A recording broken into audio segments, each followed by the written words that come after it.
Mengapa Eropa begitu setia menjadi kekasih Amerika Serikat? Nama saya Ricky Suwarno, berdiri di atas pundak dua superpower, Amerika Serikat China, melihat masa depan Indonesia. Dalam konflik Rusia-Ukraina saat ini, kita bisa melihat hampir semua negara Eropa yang mengikuti sanksi Amerika Serikat terhadap Rusia telah mengalami kerugian besar.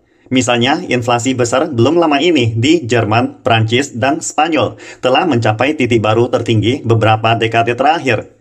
Harga listrik Prancis telah meroket 400%, diiringi 120.000 orang demo besar-besaran di hari buruh yang lalu.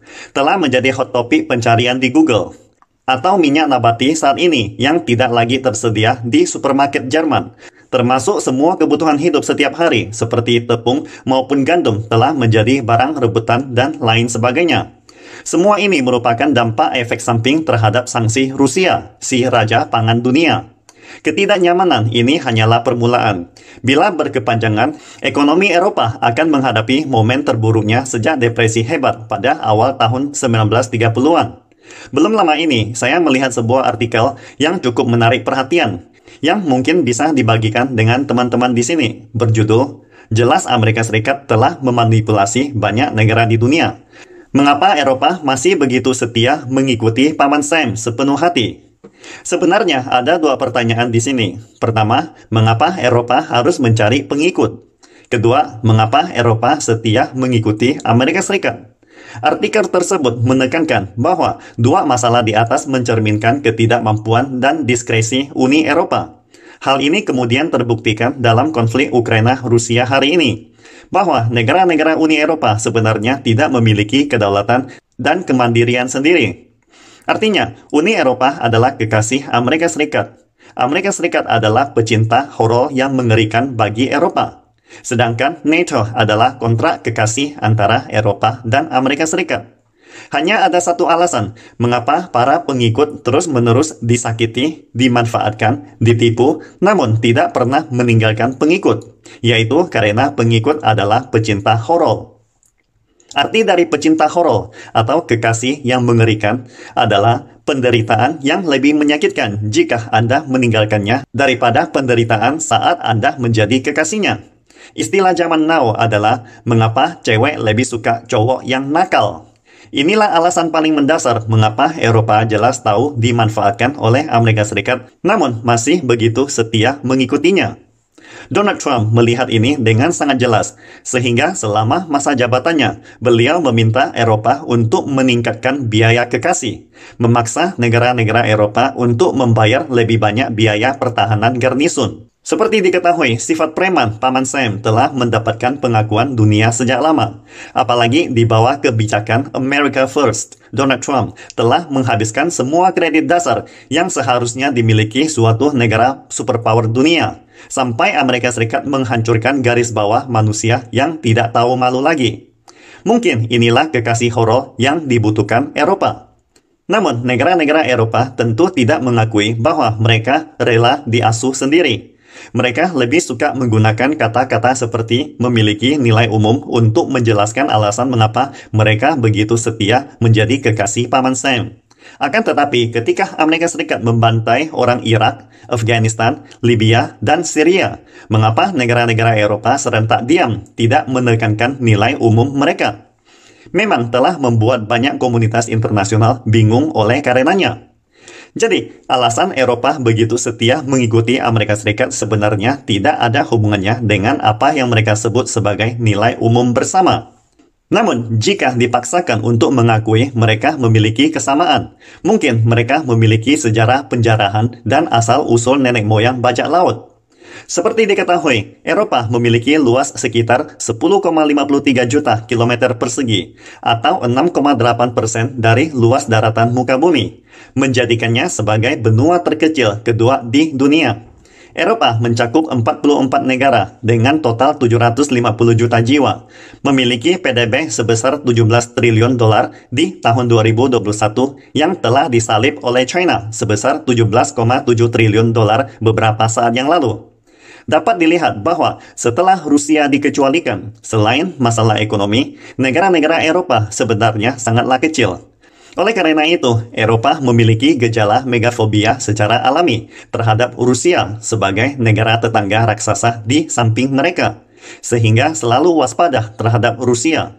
Kebutuhan akan rasa tidak aman ini membuat mereka secara kolektif beralih ke Amerika Serikat. Bila dibandingkan dengan Rusia, Amerika Serikat terletak lebih jauh di benua Amerika dan tidak memiliki sengketa teritorial dengan negara Eropa manapun. Pada saat yang sama, banyak negara Eropa adalah negara-negara berbahasa Inggris, di mana Inggris Raya di Eropa juga merupakan satu keluarga Anglo-Saxon Amerika Serikat. Jadi, tidaklah heran bila Eropa begitu setia menjadi kekasih Paman Sam. Seperti diketahui, Eropa adalah benua dengan tipikal di mana perkembangan masyarakatnya jika sudah lama terpecah, pasti akan bergerak menuju persatuan lagi. Demikian pula, jika sudah lama bersatu, pasti akan terpecah menjadi kekacauan lagi.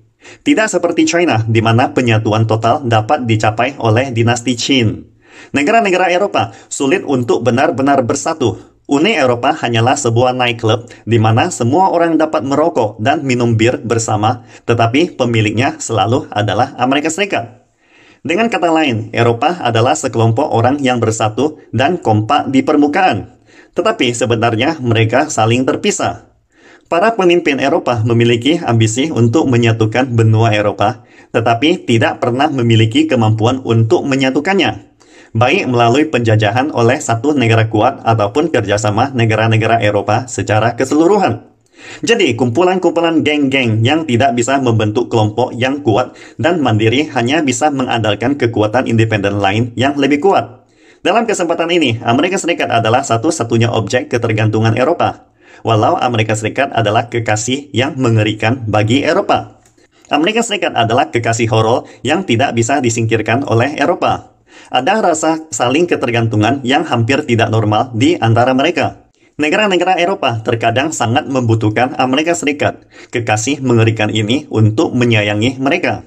Namun, kekerasan Paman Sam di mata orang lain mungkin justru merupakan suatu hal yang sangat menyenangkan bagi Eropa. Mungkin kita tidak akan pernah memahaminya.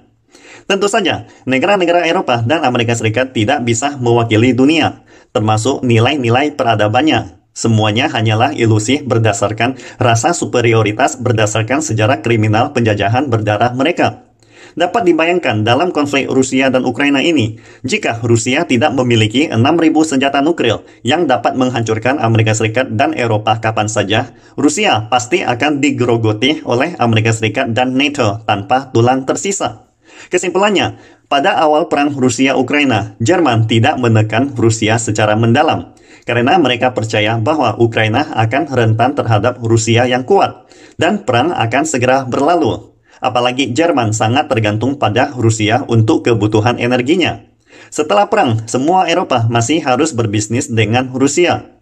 Tetapi apa yang tidak mereka bayangkan adalah bahwa setelah lebih dari 2 bulan peperangan, Rusia masih belum sepenuhnya menaklukkan Ukraina. Sebaliknya, membuat Ukraina menjadi semakin bersemangat, karena Amerika Serikat dan Eropa melihat kemungkinan menggunakan Ukraina sebagai umpan meriam untuk menyeret atau bahkan membinasakan Rusia.